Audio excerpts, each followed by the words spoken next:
बहे पवन पुरवैया देखा अवतारी मैया।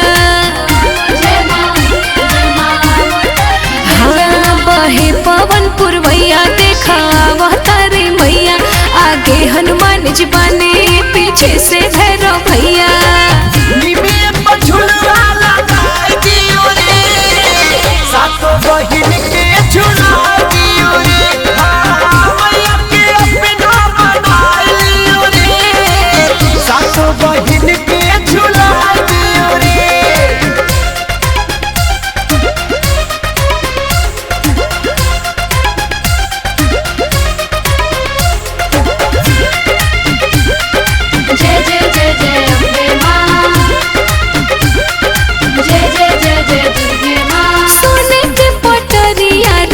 के डोरे मगन होके झूला तारी मैया मोरी।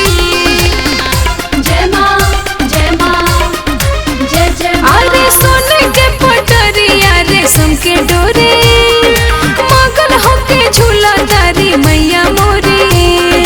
64 जोगिन चवर डोलाई करे सेवा काई।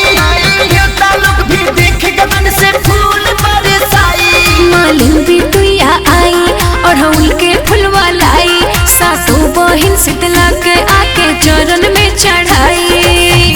लवन के छकिया पिया दियो रे सातो बहिन के झुला दियो रे।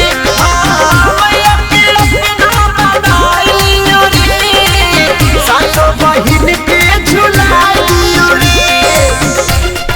जय जय जय माँ जय जय जय माँ जय जय जय माँ।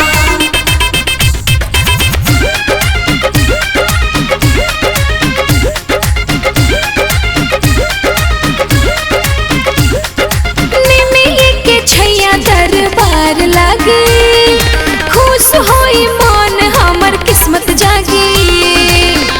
जय माँ जय माँ जय जय। हाँ निमिये के छैया दरबार लागे खुश होई मन हमर किस्मत जागे। चम चम चमकी मुकुट मोरी मैया की लीला रे। लाल चुनर में मोरी मैया लागे सुकुमारी। सब भक्ता लगवा आई प्रियंका भजन गाई। जे जौवन जौवन मांगे मैया से लेके जाई। पवन खेसारी भजन गाय दियो रे मैया के झुलुआ झुला दियो रे। हाँ मैया के अपना बनाइयो रे सासू बहिन के झुला दियो रे। बहे पवन पुरवैया देखा अवतारी मैया। आगे हनुमान जी बने